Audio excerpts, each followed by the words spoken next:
Hey, how's it going, everybody? Charlie Wilson here, aka Sinister Charlie. Welcome back. It's weeb time. Weeb time. Yeah. So I regret watching this anime. I don't know what this is, but this is by Gigguk, and we're gonna like it. You should like my video too if you're a weeb like me. Tee hee hee hee. I don't know what this is about. But yeah, let's go.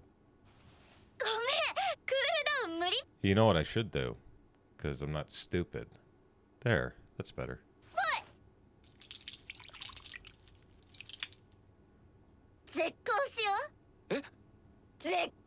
Who let her out the house? Anime is a medium that can evoke so many powerful emotions. Sometimes you're so excited the hairs are standing on the back of your neck. Sometimes you're so immersed you're shedding tears along with the characters. And sometimes you want to grab the nearest blunt object and chuck it through your television. I have what my friends refer to as a problem. In the amazing world of romance shows, I cannot help but want to psychologically torture myself with some of the trashiest romance anime known to man. But what if I told you it's because without watching the bad, you can never truly appreciate the good. Whoa. That's a big fat lie. I'm just addicted to this shit. And this spring, there's been one show standing on top of the biggest, stinkiest pile of trash heap in a season where one of the options is a harem romance show between one guy and his 5 stepsisters. One anime has somehow eclipsed all that to become Oh my god, really?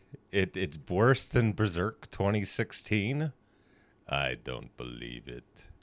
One guy and his 5 stepsisters. One anime has somehow eclipsed all that to become my certified hate watch of the month. Can a boy-girl friendship survive? A show that has made me so frustrated, showcasing characters so toxic, I can only deal with my anger the only way I know how, making everyone around me suffer too. So, if you woke up today and thought, you know what? I did wake my up mental today. health is doing a bit too good today. Oh boy, do I have the cure for that. Man, I'm not gonna lie though, I'm barely a minute into this video, and I'm already sick of talking about the show. Can we just get just one anime where male-female relationships aren't some ticking emotional time bomb? Nope. Oh? What's this?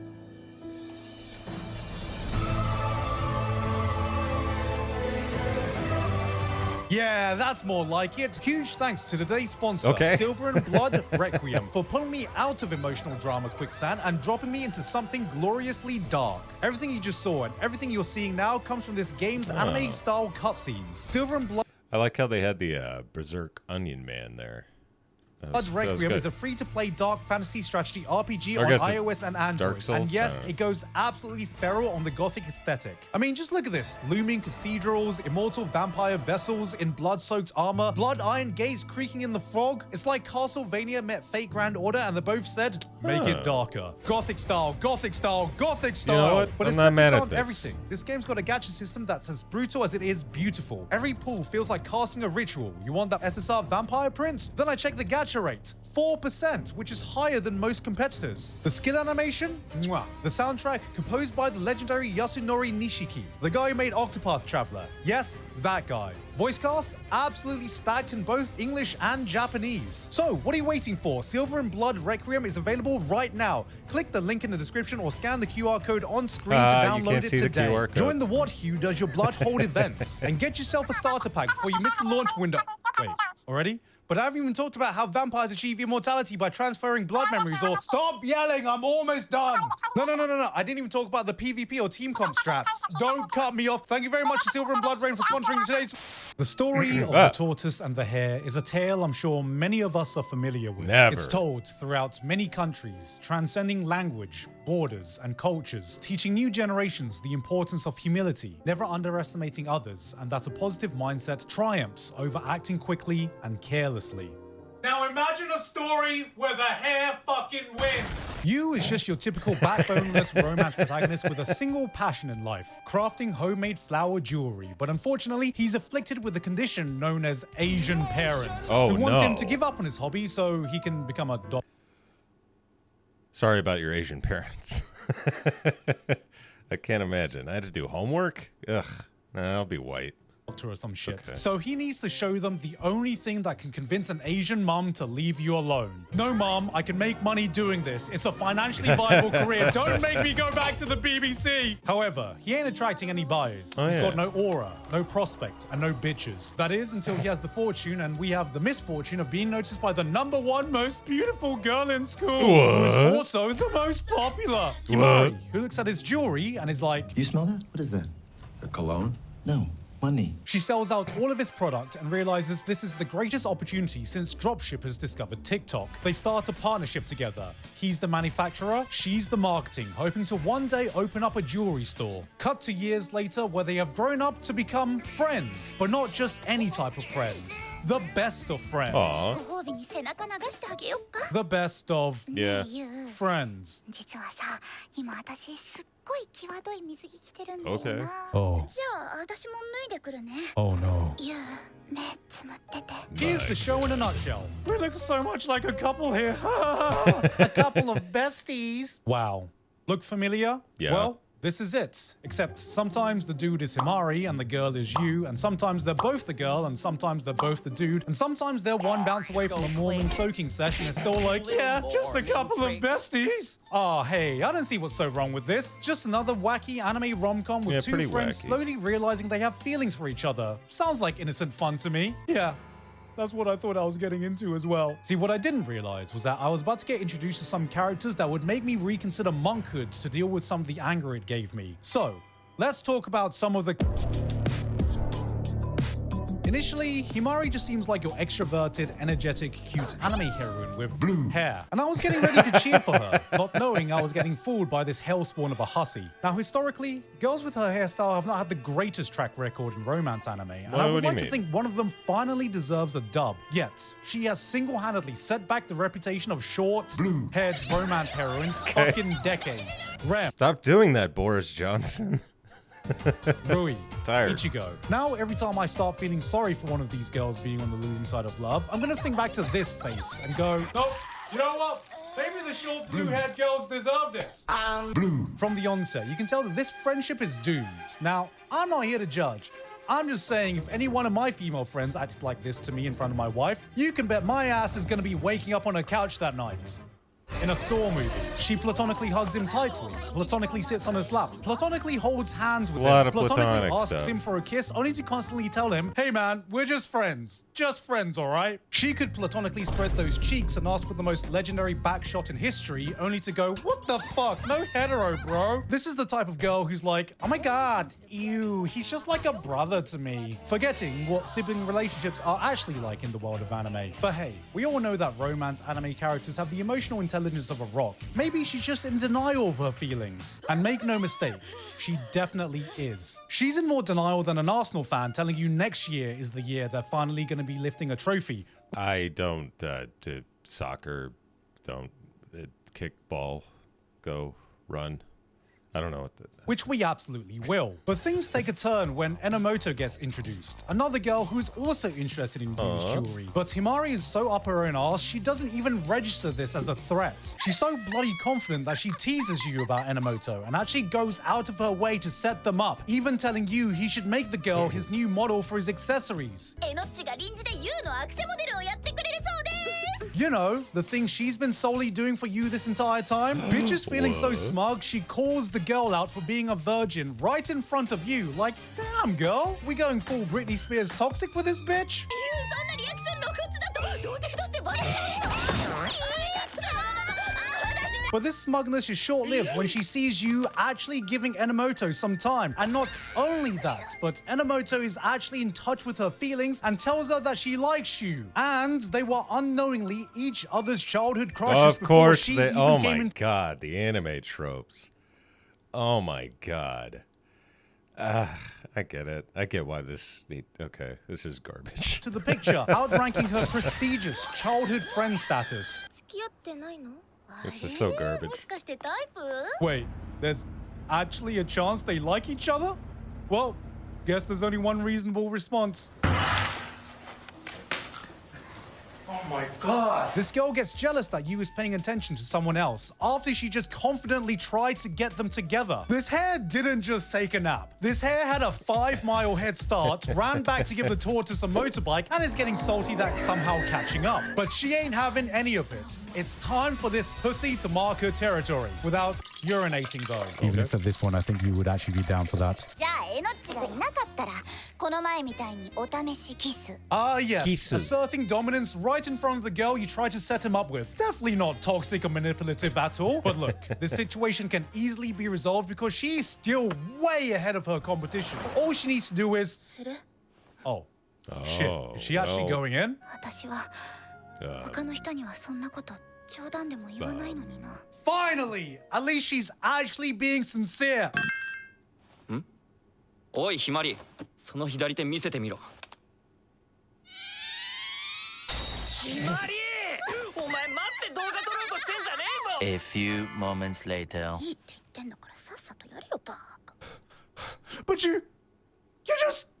He was gonna do...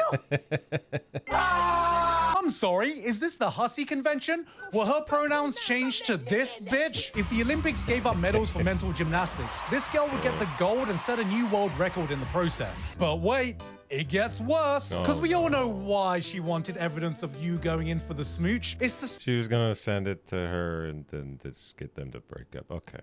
All right.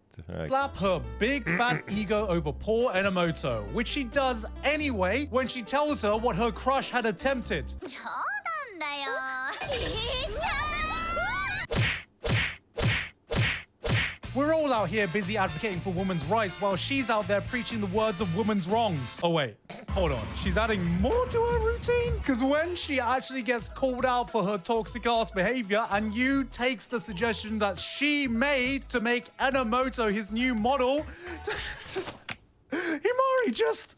言うなんて本当に絶好だ This is episode 3. Oh my Episode God. 3! What? Surely it goes up from here. You know, it probably wouldn't be so frustrating if we didn't have a main character who enables every bit of toxicity that Himari Yeah, that's exhibits. true. Now, we've met some dense romance protagonists in our time, but this is a different kind. There's a girl waving a red flag the size of Russia 5 feet in front of him, but this motherfucker is completely colorblind. Unlike Himari, Yu is in absolutely no denial of his feelings. While Himari is out there platonically asking for fake-out kisses, Yu would willingly platonically hit that so hard, whoever could pull him out would become the king of bloody England. He knows he likes Himari, but unfortunately, if love makes you blind, you can see about as well as Gojo Satoru. Because, I mean, just look at this. Putting up with... I don't get the reference. I haven't seen anything new lately. Himari's bullshit, listening to exactly what she tells you to do, then getting water thrown in your face and being told that your friendship has now ended. This is a crash out so insane, Moist Critical is about to make a video on it. But okay, maybe your friend was having a day off. You know you did nothing wrong, but maybe you just have to talk to her directly and confront her. And how does she respond? How can she slap? Which you think is the wake-up call for him to realize, hey, I just realized. How can you slap? maybe this one's for the streets. But if that wasn't enough, Himari concocts a plan to pretend she's suddenly going to move to a different city, accidentally sending him an email What? saying that she's been picked up by an agency in Tokyo in a ruse to fuel her ego and get him to come crawling back to her. So here I am, waiting for Himari to have the smug slapped out of her, feeling the consequences of the most blatant attempt of emotional manipulation which they can absolutely set up for a slam dunk. 私の予想だとユウはこの連休の間に泣きついてくるね Actual consequences? Yu makes a letter of resignation to his school, showing that he's willing to give up his life to move to Tokyo with her, making her a custom ring, groveling at her feet, giving Himari everything she wants and more. And the worst part? She doesn't even tell him that it was a fucking lie the entire time. But who needs consequences? This is our main girl. She's True. not just any romance heroine, she is her. That's right. Give me a H, give me an I, give me an M, give me an A, give me an R, give me an I. That's not. What does it say? It takes up until episode 8 for Himari to fully come clean and apologize for her lying and manipulating him. And then his response upon hearing this is, いいよ It's Okay. It's okay! My doormat has less people walking over it than this guy over here, and this was the exact moment I realized I will never see the ramifications I was looking for. Bro is just too far gone. This man would buy the entire stock of Himari's bath water if she wasn't too busy drinking it all herself, because maybe he just doesn't have a chance with any other girl who's not as toxic or manipulative, or all in all is just a self-centered psychopath. Wait a minute. Hello, Moto. Equally as far gone as our resident doormat is Enomoto, who is in love with you. She makes notes of all his likes, dislikes, personality traits he wants in a partner, and honestly, it would be admirable if it wasn't so sad to watch. You know how some people say guys just can't take the hints? Well, here's the hint. What? I don't get it. Yo, it is not happening. Why are you staying here? This girl gets rejected so many times, I'm starting to wonder if she saw Rem's scene in ReZero and marked it down as a fetish. Watching her is like watching the human centipede with Enomoto all the way at the back. And yet, she keeps trying. 今はひーちゃんに譲ってあげてるだけ。最後に勝つのは私。 Yeah, is that what's gonna happen? Look at this girl. Anyway, girl, keep shooting your shot. And that sums up the viewing experience of this anime. Right. It's been a long time since I've watched a show that fills me with enough concentrated anger to power the entire country of Norway. Berserk. Then why don't you just stop watching it? Go to hell.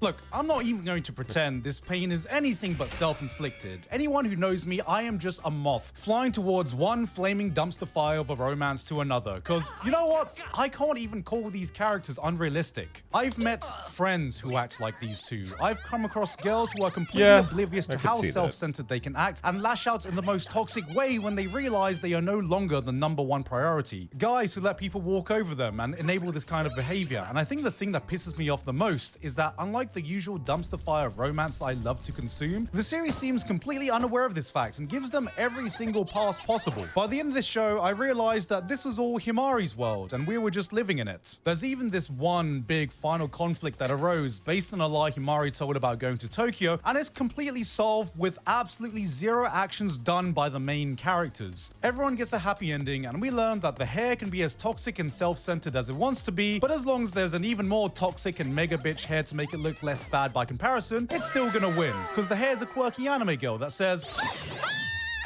So thank you for coming to my TED Talk and allowing me to deal with my anger the only way I know how. Now, I'm just gonna cleanse my palate with my next series to calm me down. Is that? Oh, hell no! Hey guys, hope you enjoyed that video. I did. Thank you for making it. It was very, very done. It was there, and we all watched it. I probably won't be watching that anime, and I haven't been watching a whole lot of anime anyway. But yeah. Anyway, thanks for watching. I really appreciate it. Please like and subscribe down below.